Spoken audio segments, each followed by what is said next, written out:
मंडळी, उन्हाळ्यात माणसांना जसा उष्णतेचा त्रास होतो ना, त्याच पद्धतीने झाडांवर, प्राण्यांवर, पक्षींवर, सर्वांवर उन्हाचा भरपूर असा परिणाम होत असतो. आपण घराच्या आसपास कुंडींमध्ये बरीच अशी झाडं लावलेली असतात.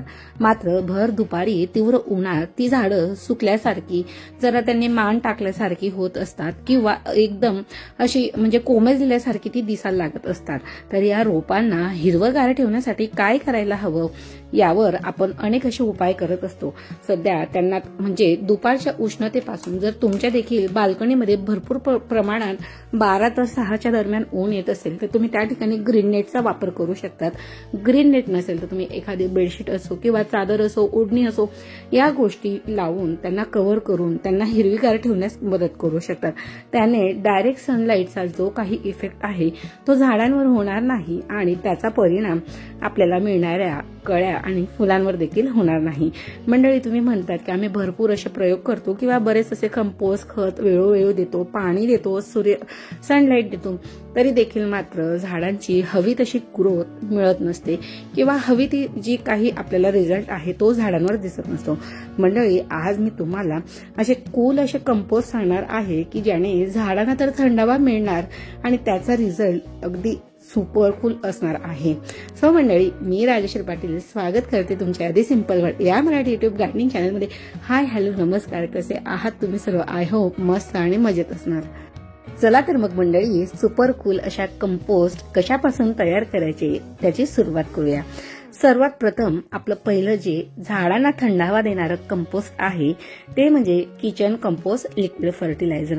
सर्वात स्वस्त आणि मस्त आणि घराघरात अवेलेबल असलेलं भाजींच्या साल्या, फळांची साल यापासून तयार होणारं जे काही लिक्विड फर्टिलायझर आहे ते मात्र आपल्या झाडांसाठी थंडच असणार आहे.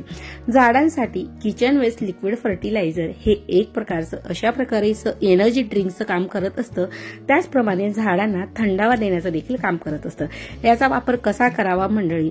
आपल्या रोजच्या किचनमधून भाज्यांची, फळांची जी काही सालं असतात, चहा पावडर जे काही असतं ते सर्व तुम्ही एका कंटेनरमध्ये किंवा एखाद्या बकेटमध्ये मिक्स करून 2 ते 3 दिवसासाठी ती बकेट सावलीत व्यवस्थित ठेवून द्यायची आहे आणि त्यामध्ये तुम्हाला पाणी देखील मिक्स करून ठेवायचं आहे आणि 2 ते 3 दिवसानंतर हे एनर्जी ड्रिंक तयार होणार आहे.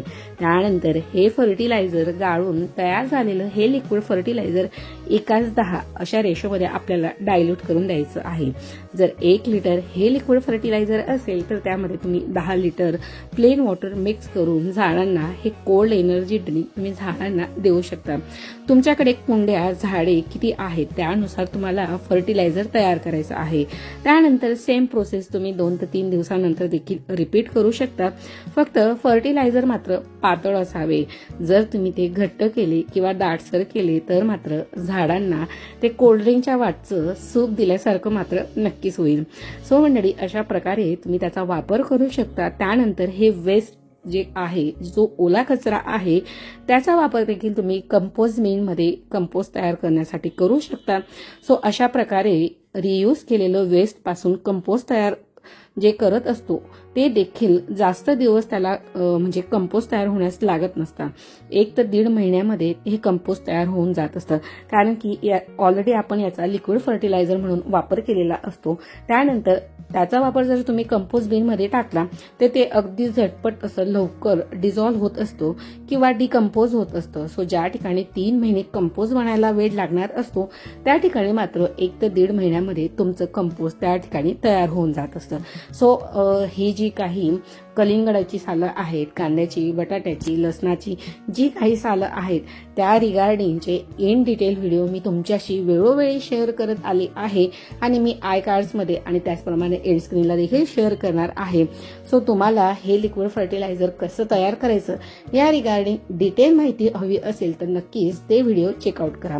सो सर्वात पहिली गोष्ट की किचन कंपोस्ट लिक्विड फर्टिलायझर उन्हाळ्यामध्ये आपल्याला झाडांना देऊन घ्यायचं आहे. सो ते किती दिवसानंतर द्यायचं म्हणजे 8 दिवसानंतर किंवा 2 ते 3 दिवसानंतर. जर तुम्ही त्याला अगदी लाईट म्हणजे पातळ प्रमाणात जर दिलं तर तुम्ही 2 ते 3 दिवसाआड वेगवेगळ्या फ्रूटच्या साली वापरू शकता किंवा त्यानंतर जर तुम्ही कंपोस्ट तयार नसणार करणार तर मग ह्या साली तुम्ही उन्हामध्ये वाळवून यांची पावडर बनवू शकता. आता उन्हाळा आहे म्हणून आपण लिक्विड फर्टिलायझर छान प्रकारे वापर करू शकतो, पण मात्र पावसाळ्यामध्ये आपल्याला हे फर्टिलायझर पावडर फॉर्ममध्ये वापर करायचा. सो पावडर फॉर्ममध्ये कसं बनवायचं त्याची देखील डिटेल व्हिडिओ आहेत. सो हे झालं आपलं पहिलं किचन कंपोस्ट लिक्विड फर्टिलायझर. त्यानंतर सेकंड आपल्याला कोल्ड एनर्जी ड्रिंक तयार करायचं आहे आणि त्यासाठी आपल्याला लागणार आहे गौरी किंवा शेणाचे उपले किंवा अशा प्रकारचं शेण जे जुनं सुकलेलं आणि कोरडं असायला हवं. मंडळी, या गौरीपासून देखील आपण कोल्ड ड्रिंक तयार करणार आहोत. तुम्हाला माहित असेल की शेणखत असो किंवा शेणापासूनची गौरी असो यामध्ये भरपूर प्रमाणात मायक्रोन्यूट्रिएंट्स असतात. सो या ठिकाणी मी 3 ते 4 गौऱ्या ज्या बकेटमध्ये 24 ते 46 तासांसाठी म्हणजे 4 ते 5 दिवसांसाठी पाण्यात डिझॉल्व्ह करून ठेवलेल्या होत्या. त्यानंतर त्याचा जो कलर होता पाण्याचा तो पूर्णपणे चेंज झालेला होता. सो त्यानंतर हे पाणी गाळून एकास 1 किंवा एकास 5 अशा प्रकारे तुम्हाला गौरीचं पाणी जे काही आहे त्यामध्ये प्लेन वॉटर ऍड करून घ्यायचं आहे आणि त्यानंतर ते आपल्याला झाडांना देऊन घ्यायचं आहे. सो मंडळी, हे गौरी किंवा हे जे काही शेण असतं कोरडं झालेलं ते उरलेलं शेण जे असतं किंवा भिजवलेली जी गौरी असते त्याचा वापर तुम्ही कुंडीतील मातीत मिक्स करू शकता किंवा कंपोस्ट बिन मध्ये देखील करू शकता.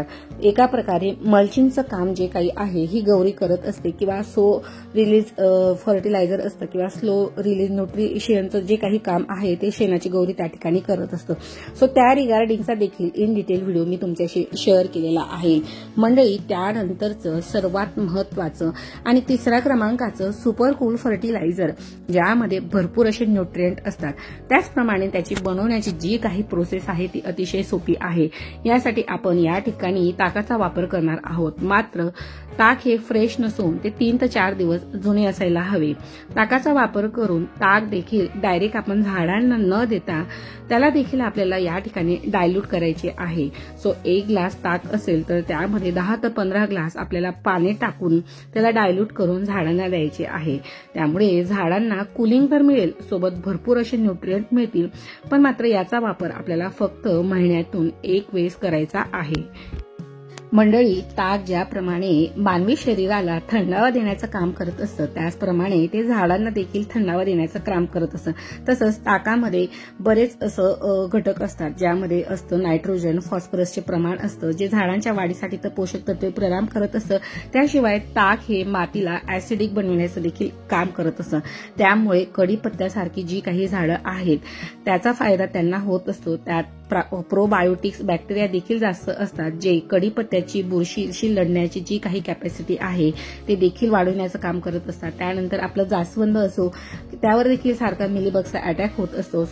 सो मंडळी, 3 नंबरचं सुपर कूल फर्टिलायझर नंतर येतं सर्वात जास्त थंडावा देणारा झाडांचा खाऊ म्हणजे चॅम्पियन आणि ते म्हणजेच वर्मी कंपोस्ट. मंडळी, वर्मी कंपोस्टला प्लॅन्टचे सुपर मिल असं म्हटलं गेलेलं आहे. यामध्ये जे काही मॅक्रोन्यूट्रिएंट भरपूर असतात. पण हे थंड जरी असले तरी मात्र याचा वापर आपल्याला भरपूर प्रमाणात करायचा नाही आहे.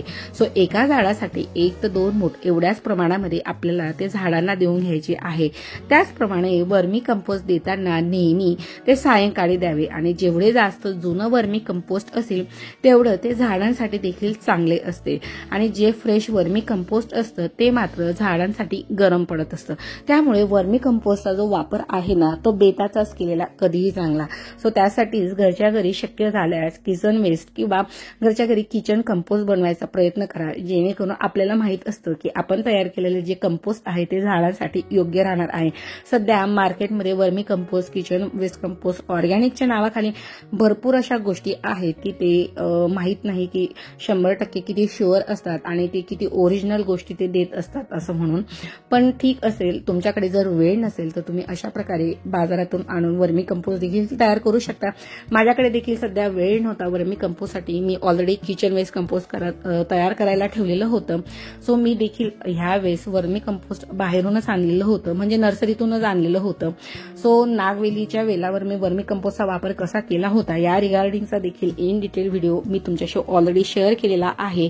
सो मंडळी, या उन्हाळ्यामध्ये अशा प्रकारचे 4 जे कूल कंपोस्ट आहे तुम्ही नक्कीच झाडांना द्या. त्यामध्ये किचन कंपोस्ट लिक्विड आलं, त्यानंतर आपलं गौरीचं आलं, तिसरं आलं ते म्हणजे ताकाचं, आणि चौथं आलं ते म्हणजे आपलं चॅम्पियन, ते म्हणजेच वर्मी कंपोस्ट. सो वर्मी कंपोस्ट विषयी जर अजून माहिती जाणून घ्यायची असेल तर त्या रिगार्डिंग देखील in detail video me share केलेला आहे.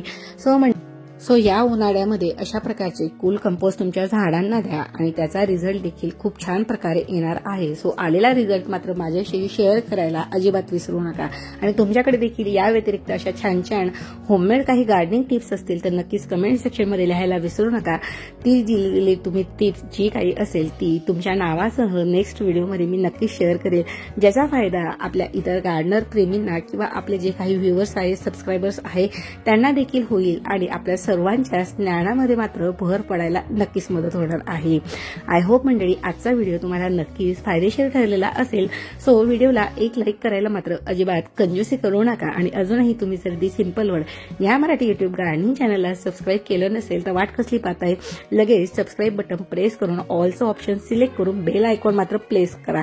ऑलचं ऑप्शन यासाठी की जेणेकरून येणारा पुढचा गार्डनिंगचा व्हिडिओ मिस करणार नाही, कारण की आठवड्यातून 5 असे मराठीतून गार्डनिंगचे व्हिडिओ मी तुमच्यासाठी घेऊन येत असते. चला तर मग मंडळी, भेटूया पुन्हा एका नवीन आणि माहितीपूर्वक व्हिडिओमध्ये. तोपर्यंत मात्र तुम्ही तुमची आणि तुमच्या झाडांची काळजी घ्या. So take care and bye. Happy gardening. Thanks for watching.